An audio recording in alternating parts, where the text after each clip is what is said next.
ओम सर्वभ्यो नमः। सभी को मेरा सादर प्रणाम। मेरा नाम सुनील आर्य है।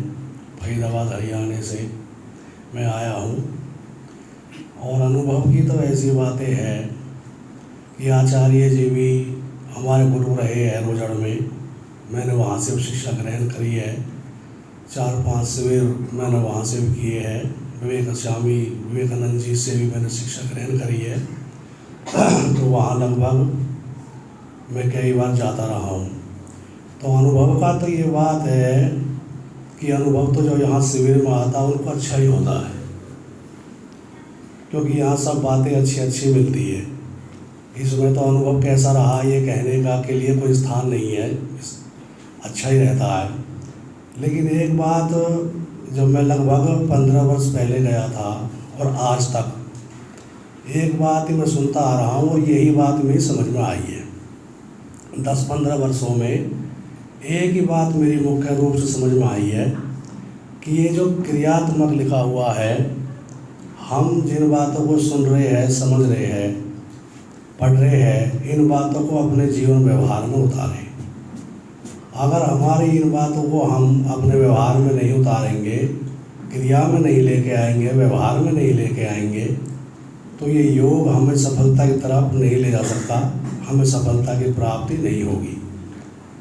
उपनिषदों के अंदर भी ये वचन आए हैं, गुरुदेव ने तो ये बातें सब जानते ही है कि व्यक्ति चाहे कितना ही पढ़े, कितना सुने, कितना ही लिखे, जब तक उन बातों को व्यवहार में नहीं लाएगा उसकी आत्म उन्नति नहीं हो सकती। कहीं भी जाओ, कितना ही घूमो, जैसे आज जगत के अंदर घूम रहे हैं जगह जगह, तो वहाँ ये बात जो है उपनिषदकारों ने हमारे लिए एक संदेश छोड़ा है।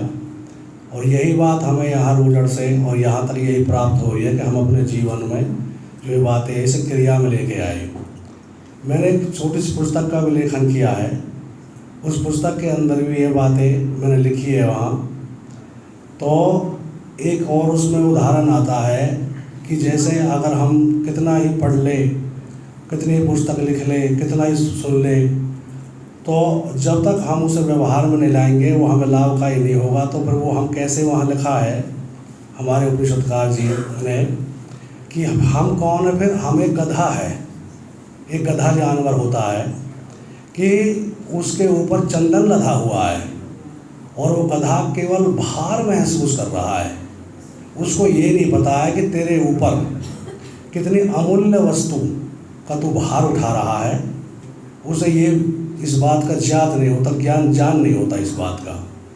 तो अगर हम भी इन बातों को केवल अपने सुन करके यही छोड़ देंगे या बहुत सारी पढ़ लेंगे और व्यवहार में नहीं लेके आएंगे, तो हम भी उसी श्रेणी में आ जाएंगे। तो ये कुछ बात मैंने अपने जीवन में समझी है और मैं अपने व्यवहार में क्रिया में उतारने का पूरा प्रयास करता हूँ। तब से ही आपने कुछ बात सामने रखी, आपने सुनी, आपको बहुत बहुत धन्यवाद। ओम शांति। जी, आपका भी बहुत बहुत धन्यवाद।